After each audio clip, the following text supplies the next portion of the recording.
Welcome back. This week we have a lot of things to unpack, and we are back with another fuck up.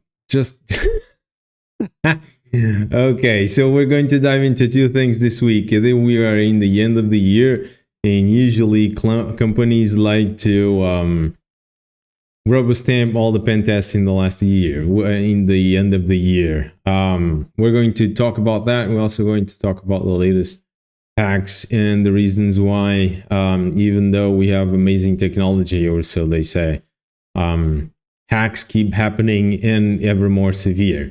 We're also going to dive into the Anthropic's report, and we have a lot to unpack there because we're going to call bullshit in a lot of stuff. So let's dive in. Let's dive into the Anthropic's report. And so we need to transition here, and it magically just shows up. Okay, so let's do that. Let's do it. So we have a slightly executive summary. I'm going to highlight a few things. I'm not going to read the whole thing because I read all slowly here. So we have the name for the APT group here. It is something that, it's the first thing that I like to highlight is this is in this day and age. Okay, when the tradecraft and this is a mixed feeling of this field. The fact that tradecrafts are known and heavily known, so like the modes, the way they operate is widely known. It is up to debate the effectiveness of this. The reason for it is this is something that was inherited from true crime investigators, like something out of that police work does regularly, right? When they're chasing a perpetrator. And we are creatures of habit, and we oftentimes have our own ways of doing things. By studying those, generally it's easier to find someone, right? Now, the problem arises when those trades are known, okay? Because then someone can mask itself as someone else, right? And that is one of the reasons why I'm not a fan of it, okay? Saying that this attack was made by such and such is a load of crap. Because as in threat simulation, which is one of the things that I do on a regular basis, we emulate those exact TTPs. So we are able to emulate an entire attack chain as if the real thing is about to happen. And doing it correctly means we will work into things to honor the tradecraft, but at the same time, we're not going to throw known payloads at the thing because that's not emulation, that's mimicking.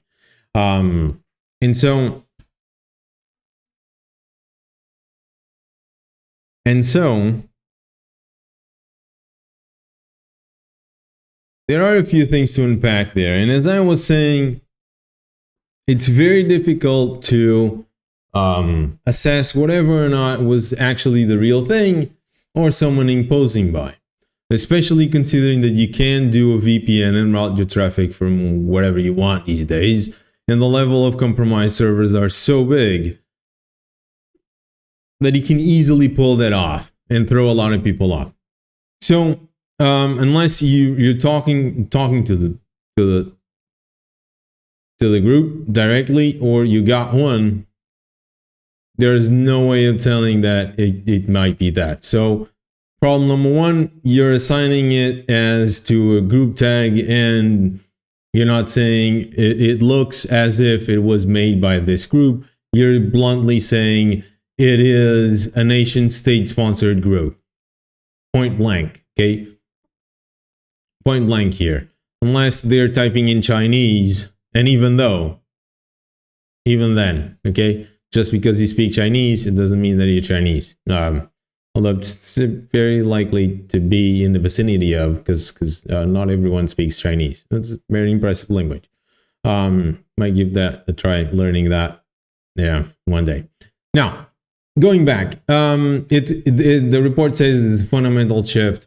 There's a backtrack agenda into this paragraph here. I'm trying to left hand this thing. And we're going to talk about that. So I'm going to leave that for now. So one of the things that I like to highlight here is that the campaign demonstrated an unprecedented integration of autonomy on AI through the attack lifecycle. And one of the problems I see with this report is one, and to me it's a very blunt one and a very crucial one. They're describing the attack as if they are in the back seat of the individual or individuals that were doing this, as if they have a camera on the room of the people that are doing this attack. You never see that type of description in an incident response report. That is because you don't know that. You can see some of the telemetry of the report of the incident and see how the incident propagated on the network among the immense noise that you have inside. But it's very difficult for you to know exactly what the people were saying, doing, thinking, or even how they started in the first place. Because someone might start an attack by knowing something about the environment and guiding things through it. So you know how they're interacting with the tools, and that part of the report is well written. Actually, too damn well written for my taste. But they have an agenda, as I say. And so one of the things that I don't like about this report is that. And so we're going to see that in a second here. So with the threat actor manipulating Claude and to support in reconnaissance, vulnerability discovery, exploitation, lateral movement, and credential harvesting attacks. There is no, this type of description is not by accident. Ooh, sorry. It's not by accident. They're doing it on purpose. And the reason for it is quite simple. They want to make sure that all parts of the attack chain are going to stay in the mind of the people that are reading this report. Well, I will cover the reason why I'm saying this and emphasizing this shortly. Now, exfiltration operations largely autonomous. The human operated tasked instances of cloud to code to operate in groups of autonomous penetration testing orchestration agents to leverage AI to execute 80 to 90% of the tactical operations. They have, this is another case of a statistic being pulled out of someone's rear end. Why? Well,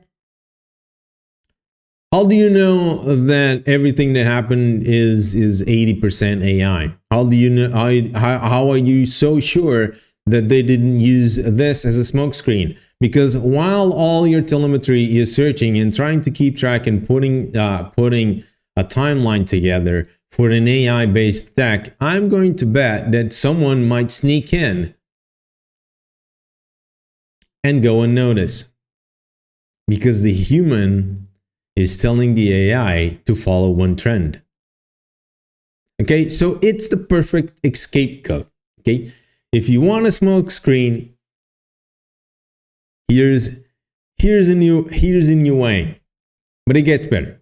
Technical operations vary largely independently and physically impossible request rates. Okay, so their idea is that the rate of propagation and the rate of the attack is to such extent that it would be fairly difficult for a human to be on the active driving seat. Another thing that I like to highlight is the fact that they describe this as a highly sophisticated cyber espionage. Let's get one thing together and let's get that straight from the get-go. If a company gets hacked with tools and exploits and knowledge that is online and commonly and widely known, it's not sophisticated. It's just a playbook. Okay? They're using public knowledge.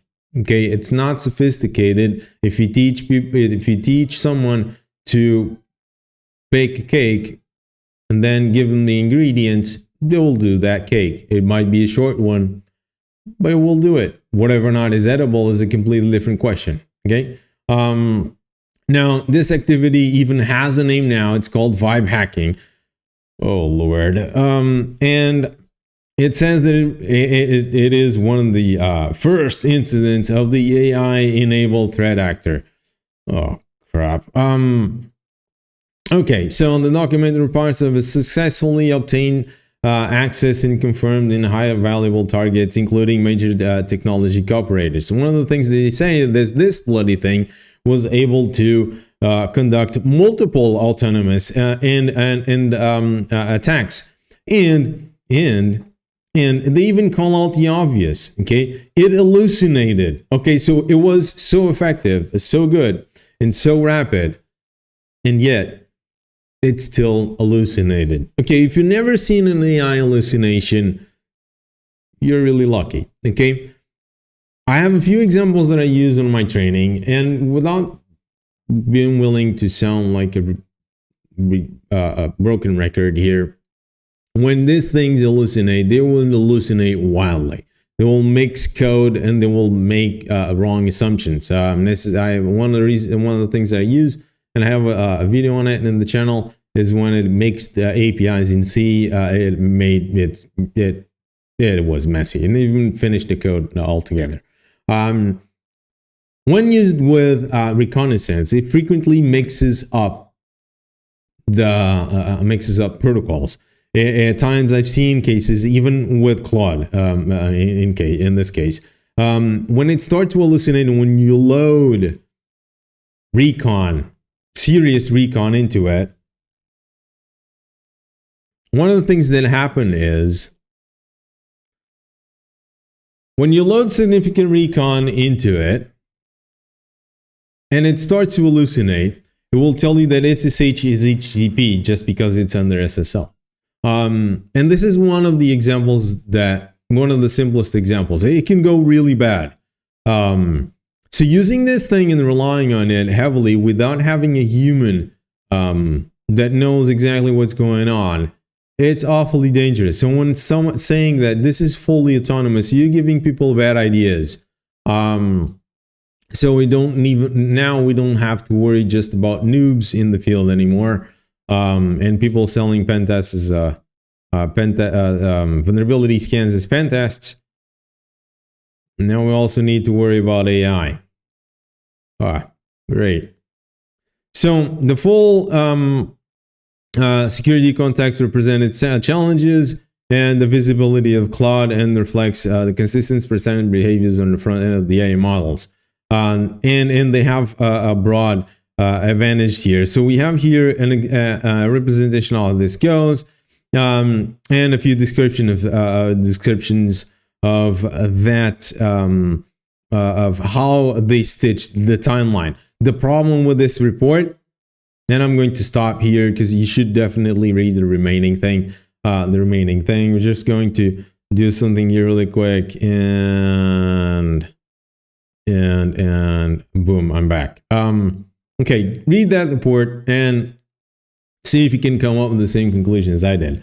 This is not an incident report, response report, because there's no timeline. Okay, that's the first error.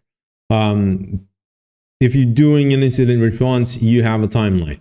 At such and such port, this happened between this and that time frame. This group of things happen from that timeline to that timeline. That other thing happened, and you stitch the incident response in that. The goal of the incident response is pretty simple: how they got in, how they expanded, and how they achieved the maximum achievements of the maximum impact they achieved. To main admin, all the code, encrypted all the data, whatever that case may be. You don't see that here. Okay, so you don't have that here. Okay, you don't have here.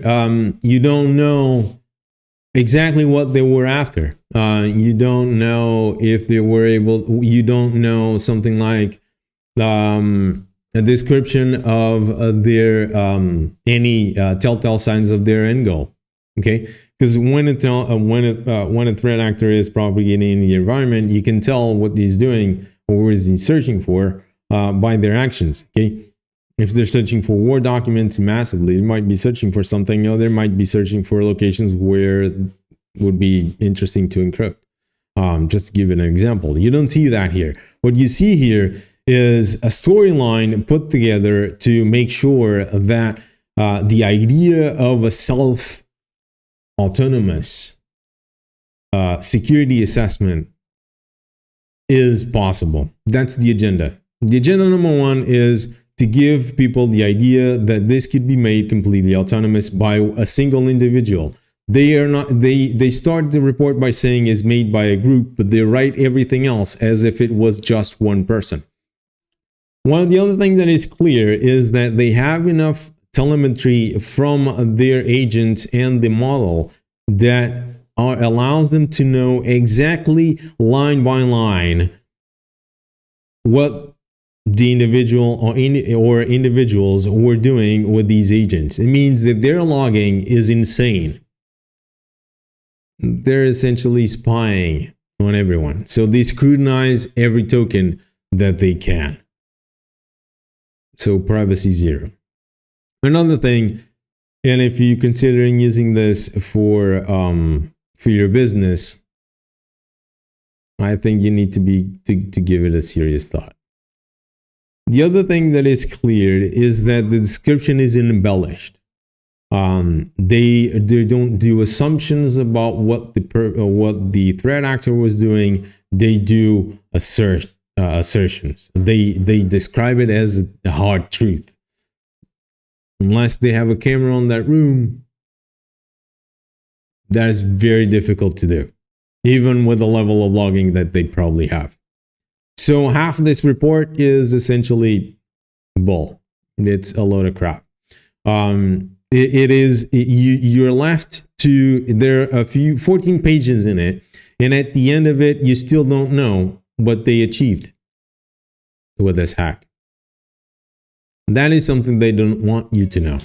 They want to know that they used AI, that it was highly effective at doing ... That you don't know. So there's an agenda here. This is basically a psyop. Okay, and that is part one. Next up, we're going to talk about pen testing. Is that effective?